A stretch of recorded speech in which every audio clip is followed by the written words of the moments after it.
আমি 100 টাকা দিন স্যার। সিদ্ধি খাওয়ার লেগে ইউনুস স্যারের কাছে টাকা চাইছো? ভুলে যান যাতে মারতে দিন। নেশার ঘরে গাঁজা খাওয়ার জন্য খোদ ইউনোর কাছেই 100 টাকা চাঁদা চাইলেন এক যুবক। এমন অদ্ভুত এবং হাস্যকর আবদার শুনে খোদ উপজেলা নির্বাহী কর্মকর্তাও রীতিমতো হতবাক হয়ে গেলেন। নেশার ঘরে নিজের হুঁশ হারিয়ে তিনি যে বিপদে পড়লেন তা হয়তো স্বপ্নেও ভাবেননি। ঘটনাটি ঘটেছে গভীর রাতে, যখন উপজেলা পরিষদ চত্বরে হাঁটছিলেন নড়িয়া উপজেলার নির্বাহী কর্মকর্তা আব্দুল কাইয়ুম খান। ঠিক সেই মুহূর্তে নেশায় মত্ত হয়ে টলমলে পায়ে তার সামনে এসে দাঁড়ান বাবুল ব্যাপারী। নেশার ঘোর এতটাই বেশি ছিল যে তিনি বুঝতেই পারেননি তার সামনে কে দাঁড়িয়ে আছেন। বাবলুর অসংলগ্ন কথাবার্তা আর অদ্ভুত আচরণ দেখে উপস্থিত সবাই রীতিমতো অবাক হয়ে যান। আমার কি অপরাধ? কি লেগে ধরছে তোমারে? আমি 100 টাকা দিন স্যার। আমি কার কাছে চাইছো? আমি খাই। কি খাও? সিদ্ধি খাই। সিদ্ধি খাও? সিদ্ধি খাওয়ার লেগে ইউনুস স্যারের কাছে টাকা চাইছো?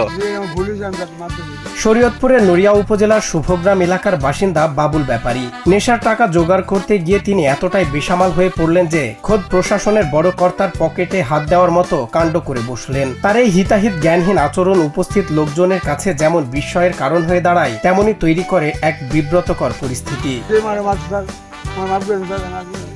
সিদ্ধি খাও কতদিন ধরে?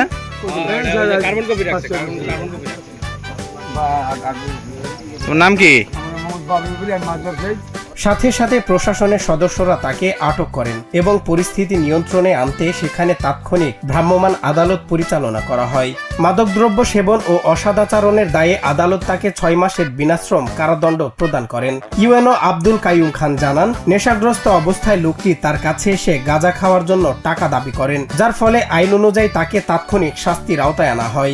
বাবলু ব্যাপারী নামে একজন শুভগ্রামের বাসিন্দা। আমি গতকাল রাতে আমার কাছে 100 টাকা চান। তো আমার কাছে তার চাওয়াটা সন্দেহজনক মনে হয় এবং তার আচরণটা একটু মানে বিভ্রান্তকর আচরণ মনে হয়। তো তাৎক্ষণিকভাবেই তাকে আমরা সার্চ করি। স্থানীয় যারা উপস্থিত ছিল এবং আমার আনসার সদস্যদের, তো তাকে সার্চ করে ইয়াবা সেবনের বিভিন্ন রকম জিনিসপত্র পাওয়া যায়।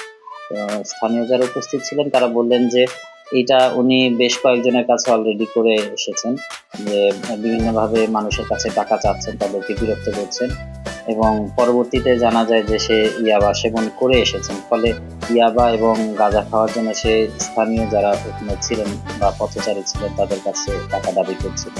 তো ইতিমধ্যেই মোবাইল কোর্ট সেখানে উপস্থিত হলে তার স্বীকারোক্তির ভিত্তিতে তাকে 6 মাসের বিনাশ্রম কারাদণ্ড প্রদান করে। নেশার নেশায় পড়ে বাবুল ব্যাপারী শেষ পর্যন্ত ঠাঁই পেলেন কারাগারের অন্ধকার সেলে। 100 টাকা চেয়ে 6 মাসের জেল। এই ঘটনা কি কেবলই নেশার কুফল, নাকি চরম বোকামির এক পরিণতি? নেশার ঘরে এমন কাণ্ডজ্ঞানহীন কাজ আমাদের সমাজকে আরো বড় বিপদের দিকে নিয়ে যাচ্ছে। সজল বিশ্বাস, নিউজ ডেস্ক, বাংলা টিভি।